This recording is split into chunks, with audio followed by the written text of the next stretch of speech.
సౌకర్యాలు లేవని ఇన్వెస్టర్లు అంటారు.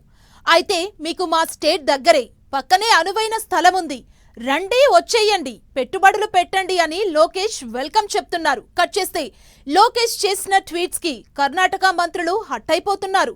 తమ స్టేట్ నంటారా అంటూ ట్విట్టర్లో రివర్స్ అటాక్ చేస్తున్నారు. ఈ మాటల యుద్ధం కాస్త ఇన్వెస్ట్మెంట్ వార్గా మారుతోంది. అసలు లోకేష్ ట్వీట్ ఏంటి? కర్ణాటక మినిస్టర్ల రిప్లై ఎందుకు? అసలు రాద్ధాంతం వెనుక కారణం ఏంటి?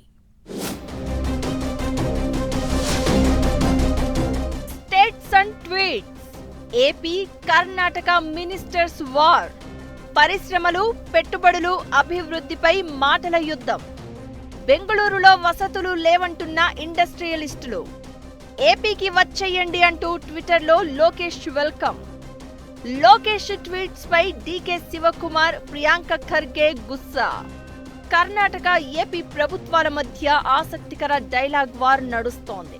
కారణం ఏదైనా బెంగళూరులో పరిశ్రమలను రన్ చేయలేకపోతున్నామని, అక్కడి నుంచి వెళ్లిపోతామంటూ పలువురు ఇండస్ట్రియలిస్టులు స్టేట్మెంట్లు ఇస్తున్నారు. ఇదే అదునుగా రండి రండి దయచేయండి, ఏపీలో మీకు రెడ్ కార్పెట్ వెల్కమ్ అంటూ లోకేష్ చేస్తున్న ట్వీట్స్ ఆసక్తికరంగా మారాయి. గతంలో కర్ణాటకలో ఏరోస్పేస్ పార్క్ ఏర్పాటుపై స్థానికుల నుంచి వ్యతిరేకత వచ్చింది. ప్రైవేటు ఉద్యోగాల్లో రిజర్వేషన్లు కల్పించాలని కర్ణాటక ప్రభుత్వం నిర్ణయిస్తే నాస్కామ్ తీవ్ర అసంతృప్తి వ్యక్తం చేసింది.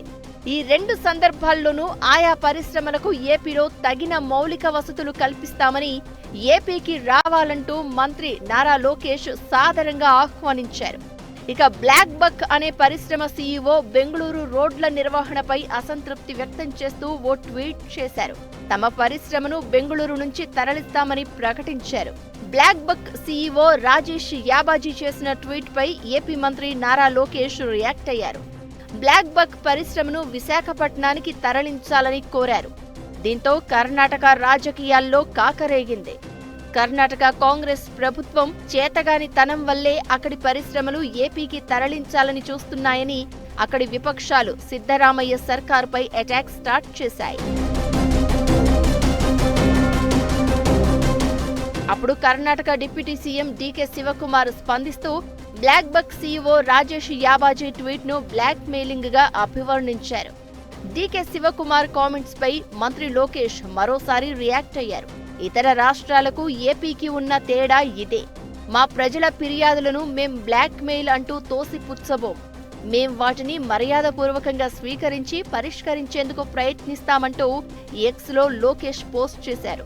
దీంతో కర్ణాటక ప్రభుత్వంతో లోకేష్ నేరుగా మాటల యుద్ధానికి దిగినట్లయింది. రాష్ట్రానికి పరిశ్రమలు, పెట్టుబడులు తీసుకువచ్చేందుకు మంత్రి లోకేష్ దూకుడుగా వ్యవహరిస్తున్నారు అనే దానికి ఇదో నిదర్శనమని అంటున్నారు. ఇప్పుడు లేటెస్ట్ గా మరో చర్చ తెర మీదకు వచ్చింది. కర్ణాటకకు చెందిన మాథ్యూ ఫిలిప్ అనే వ్యక్తి బెంగళూరు ఔటర్ రింగ్ రోడ్ నుంచి ఉత్తర దిక్కు వైపు ఐటీ కంపెనీల విస్తరణకు ప్రోత్సాహం ఇవ్వాలని ట్విట్టర్లో కోరారు. దీనిపై ఏపీ మంత్రి లోకేష్ స్పందిస్తూ రీట్వీట్ చేశారు. ఇదిప్పుడు సోషల్ మీడియాలో తీవ్ర చర్చకు దారితీసింది. కర్ణాటక ఐటీ మంత్రి ప్రియాంక ఖర్గేను ఉలిక్కిపడేలా చేసింది.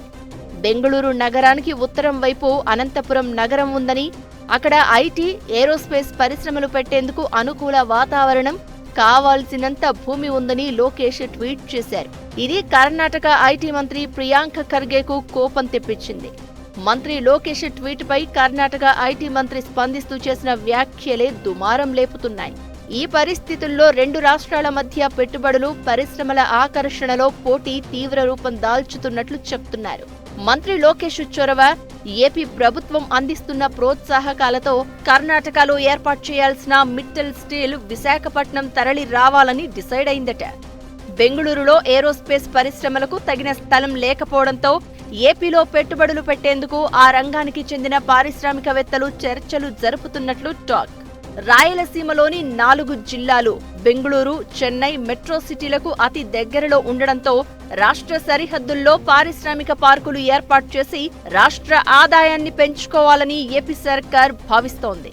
ఈ నేపథ్యంలో ఇన్వెస్ట్మెంట్స్, కంపెనీలు తెచ్చేందుకు బెంగళూరుతో పోటీ పడుతూ లోకేష్ చేసిన ట్వీట్తో రెండు రాష్ట్రాల మంత్రుల మధ్య డైలాగు వారుకు దారి తీస్తోంది.